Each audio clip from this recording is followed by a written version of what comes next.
Hello friends, welcome to Educare circle. My name is Neha Kushwaha. Friends, हम STT exam के लिए important topics को cover कर रहे हैं। आज हमारा टॉपिक है टीचिंग मेथोडोलॉजी। पहला हमारा टॉपिक है शिक्षण विधि। फिर हम पढ़ेंगे शिक्षण रणनीति के बारे में। फिर हम पढ़ेंगे शिक्षण तकनीक के बारे में। उसके बाद हम पढ़ेंगे शिक्षण उपागम के बारे में। आइए जान लेते हैं शिक्षण विधि क्या होती है।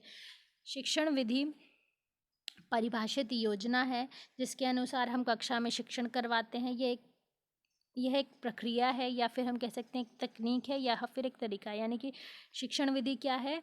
वह योजना जिसके अनुसार हम शिक्षण की प्रक्रिया को अपनी कक्षा में पूरा कराते हैं। शिक्षण पद्धति शब्द सामान्य सिद्धांत या कक्षा शिक्षा के लिए उपयोग किए जाने वाला शिक्षण को संदर्भित करता है। शिक्षण सिद्धांत को दो श्रेणियों में बांटा जाता है। कौन कौन सी? शिक्षक केंद्रित और छात्र केंद्रित। आइए जानते हैं शिक्षक केंद्रित उपागम क्या होता है।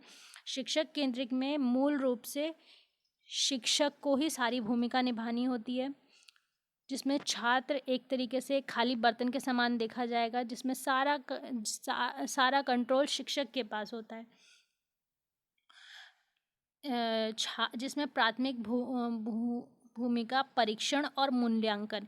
इसमें सिर्फ दो चीज़ों पे ध्यान दिया जाता है कि हम परीक्षण और मूल्यांकन इसका के अंतिम लक्ष्य के साथ जानकारी प्राप्त, यानी कि हमने टेस्ट कराया और उसका रिजल्ट आ गया, बस इतना ही काफ़ी है। अब नेक्स्ट है छात्र केंद्रित उपागम क्या होता है। छात्र केंद्रित उपागम क्या होता है?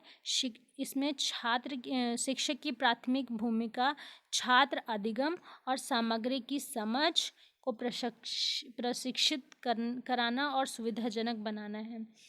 छात्र अधिगम का मूल्यांकन और औपचारिक और अनौपचारिक दोनों रूपों के माध्यम से मापा जाता है। इसके कुछ एग्जाम्पल्स हम छात्र केंद्रित उपागम के कुछ एग्जाम्पल्स हैं। छोटे छोटे समूह में चर्चा कराना, सिमुलेशन या परियोजनाएं बनाना इत्यादि। और शिक्षक केंद्रित उपागम की कुछ उदाहरण है व्याख्यान विधि और संपूर्ण समूह चर्चा। नेक्स्ट है शिक्षण के उपागम क्या होते हैं। शिक्षण उपागम शिक्षण के बारे में जानने का एक तरीका है जो ऐसे तरीकों का सुझाव देता है जो अच्छे प्रदर्शन को प्रोत्साहित करते हैं। उपागम तरीकों को जन्म देते हैं। कुछ सीखने का तरीका है जो सीखने वालों की मदद करने के लिए कक्षा की गतिविधि या तकनीक का उपयोग करते हैं। शिक्षण उपागम के कुछ उदाहरण जैसे कि संज्ञानात्मक, व्यवहारवादी और रचनात्मक अधिगम। टीचिंग शिक्षण तकनीकें क्या होती हैं।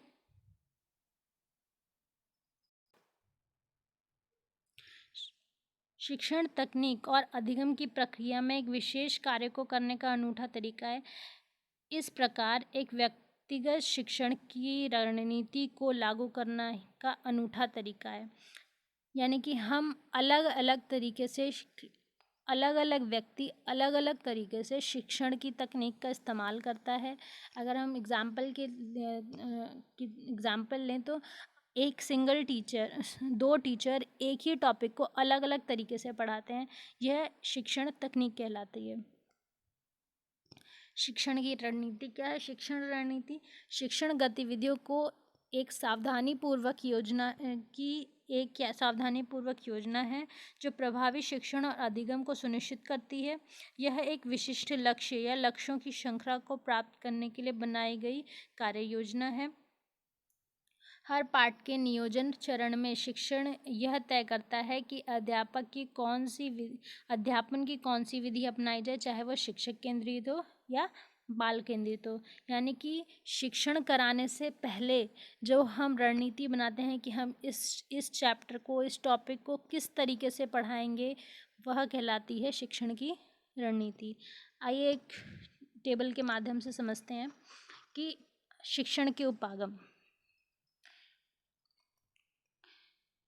अधिगम का रचनात्मक और संज्ञानात्मक उपागम के बारे में बात करें कि हम अगर हमें शिक्षण